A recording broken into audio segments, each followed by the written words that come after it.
Hi students, this is AJ sir. Let's study 9th standard ICSE Math Chapter 3 Compound Interest using formula.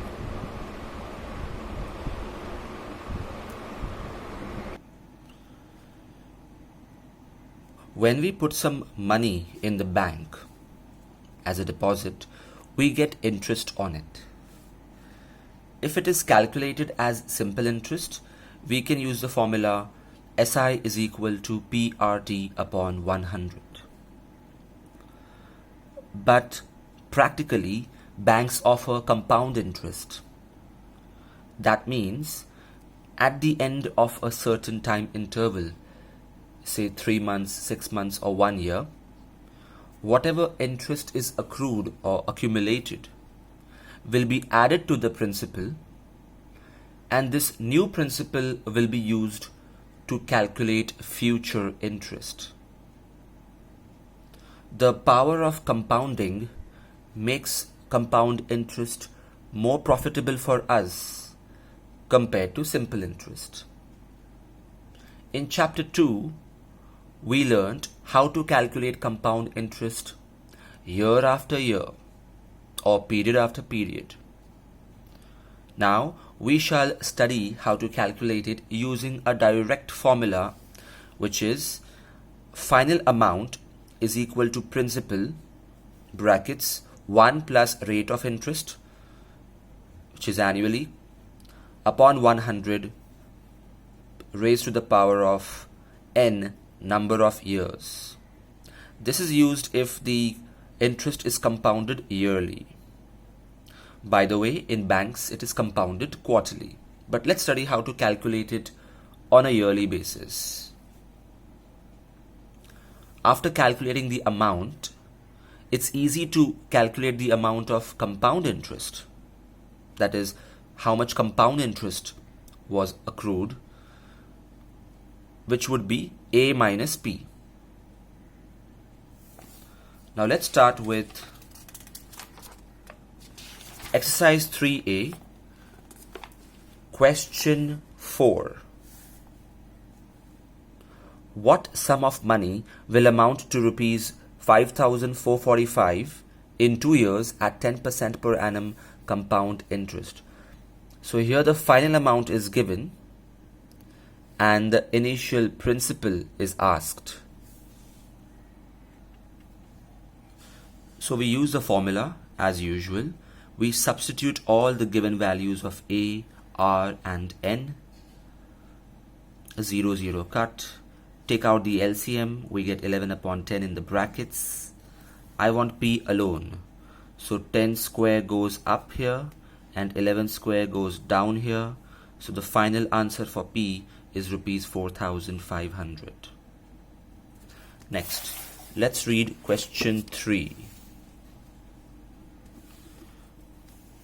Calculate the compound interest accrued on rupees 6,000 in 3 years, compounded yearly, that is annually, if the rates for the successive years are 5%, 8% and 10% respectively.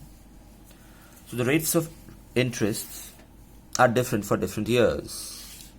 So here we'll use a different formula, which is final amount is P into 1 plus rate 1 upon 100, 1 plus rate 2 upon 100 and 1 plus rate 3 upon 100.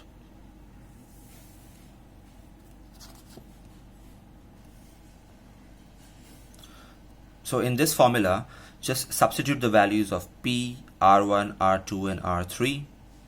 Reduce them further, take the LCM, so we get this expression. Multiply the numerators and denominators, but first try to reduce more. For example, 0, 0 would cut 25 and 600 can be reduced further. And then in the end, after calculations, this is the answer. I would like you to make an attempt at solving it entirely. Don't just copy these values. You'll need practice of multiplication, division. Don't do any shortcut. Make a rough work column and do it. But this is the amount. The question was find the compound interest. compound interest is amount minus principal. So this is the final answer. In the sixth question, again they have asked for the sum. And now the compound interest is given. So we can start by using the formula of compound interest, which is A minus P. Now the formula of A is P brackets and then write minus P. Compound interest value is given. P and P, take it out common.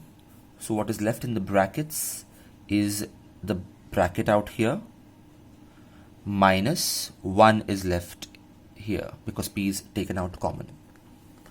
Substitute the value of R, reduce it, find the LCM, so you reach this step. Solve it further, again take LCM, subtract it, and you reach this step. We need P alone.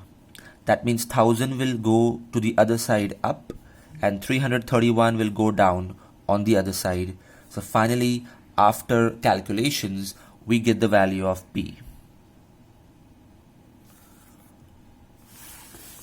Now the eighth sum. On a certain sum, so again principal is asked, compound interest is given as 4240. So it's similar to the sixth sum, but the difference here is that the rates of interests are different. So in the eighth sum, we start with the formula CI is equal to A minus P. Substitute the value of A. Note here we have two rates of interests. P and P, take it out common and the remaining would be inside brackets. CI's value is given, so substitute that. Substitute R1 and R2's value. Reduce them. Remove LCM to get 11 upon 10. Reduce this and find LCM to get 23 upon 20. Multiply these two fractions. Again here remove LCM to finally reach here. I want P alone, so 200 goes up, 53 goes down. So find the value of P as 16,000. Don't forget to write rupees in the end. Now the 12th sum. A person invests rupees 5,000 for 3 years at a certain rate of interest. So the rate is asked in this question. Oh, before that, let's do the 10th sum. At what rate percent, so the rate is asked, does a sum of money become 1.44 times of itself in 2 years? So here we'll assume the principal to be 100. So the amount will become rupees 144. Using these assumed values, we can calculate the rate. So just substitute the values in the formula. Number of years is 2. Send 100 on the other side. Now do not use a square formula here. It will only make things more complicated. Instead, if you notice, these are perfect squares. Even if you reduce them, you get 36 upon 25. Even that is a perfect square. So even that is allowed. But I'm just gonna write this as a perfect square here. Removing square root on both the sides. So the square and square disappear. Then it becomes easy to solve. 1 goes on the other side and becomes minus 1. Take the LCM here and then cross multiply and get the value of rate. Next, the 12th sum. Even here, the principal is given. The rate of interest is asked. The final amount is given. And there is a second part where the amount is asked after the end of 3 years. So we start solving like we did in the previous sum. We write the formula. A's and P's value is given. P goes down. N is 2. Reduce it further and we see that these are perfect squares. So write it in the square formula so that the square signs can be removed. 1 goes on the left and becomes minus 1. LCM and then cross multiply to finally get the value of R as 12% per annum make sure you write Roman numbers 1 and Roman number 2 as well.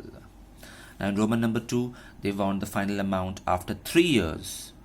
So substitute all the values and again reduce it, LCM, find the cube, 28 into 28 into 28 upon 25 into 25 into 25. Try to reduce it with 5,000 as much as you can, multiply, divide, and get this final answer. Write rupee sign in the end. I didn't do any rough work column because I can calculate this in 1 second. I'm not kidding.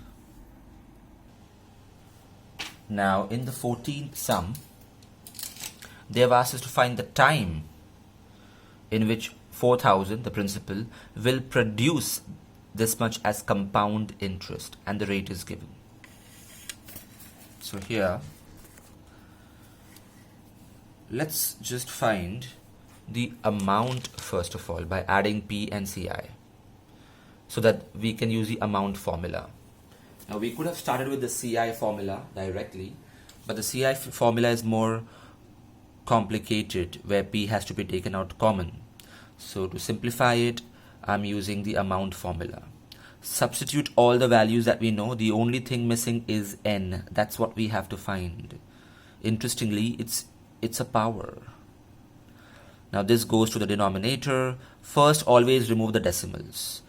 Shift 2 places and add 2 zeros at the bottom. Now reduce it further. And I want you to actually calculate this. You need training in such calculations. On the RHS, after removing LCM, we reach this step. So definitely the LHS has to be in this form. We have to do prime factorization.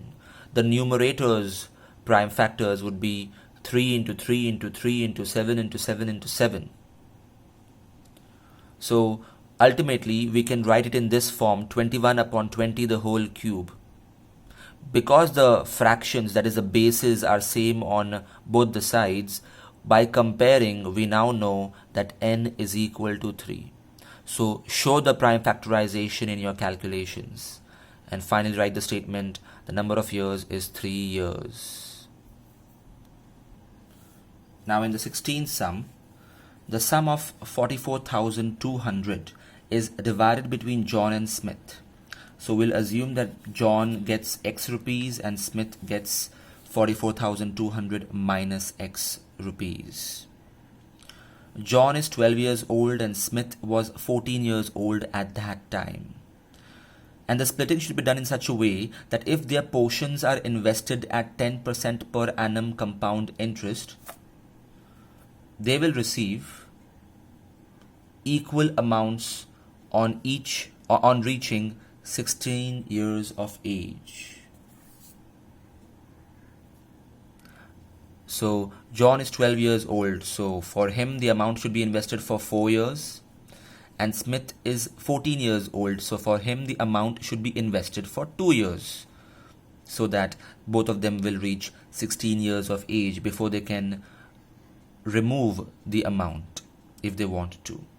So what is the share and how much will they receive when each of them is 16 years old, which won't be at the same time, of course. So here, first we assume John's principal as X and Smith's principal as 44,200 minus X. Number of years is different. For John, it will have to be locked in for 4 years and Smith for 2 years because Smith is already 14 years old. Now let's find the amounts respectively, A1 and A2, by substituting the values. Here principal is X and here principal is 44,200 minus X. Here number of years is 4 and here it is 2. The rate of interest is same, 10. So remove LCM, we reach this step, and here also remove LCM and we reach here. Now it is given that both of them should receive the same amount. That means A1 is equal to A2. So when we equalize this, now what can be cut from both the sides? 11 upon 10 raised to 4 and 11 upon 10 raised to 2. So I can cut 11 upon 10 raised to 2 from here, and this also reduces to 2. that is dividing both the sides by 11 upon 10 the whole square. So we are left with this. Now this is a simple algebra sum. So now we reach this step. 100 goes to the right hand side, or you can say it's an LCM, multiply by 100. Minus 100x goes to the left and becomes plus 100x. 221 goes down. Solve it, don't just copy, and get the value of x. That is John's share, that principal, and this is the Smith's share, the principal for Smith. And the second question is, find the amount each of them will receive after they reach 16 years of age. Now the amount, we can directly use this formula, amount is equal to this. We could have used this as well, because after all A1 and A2 is the same, but this will be easy to calculate. So just substitute the value of x and cut all the zeros, multiply it, and you'll get this as the final answer, and write the final statement.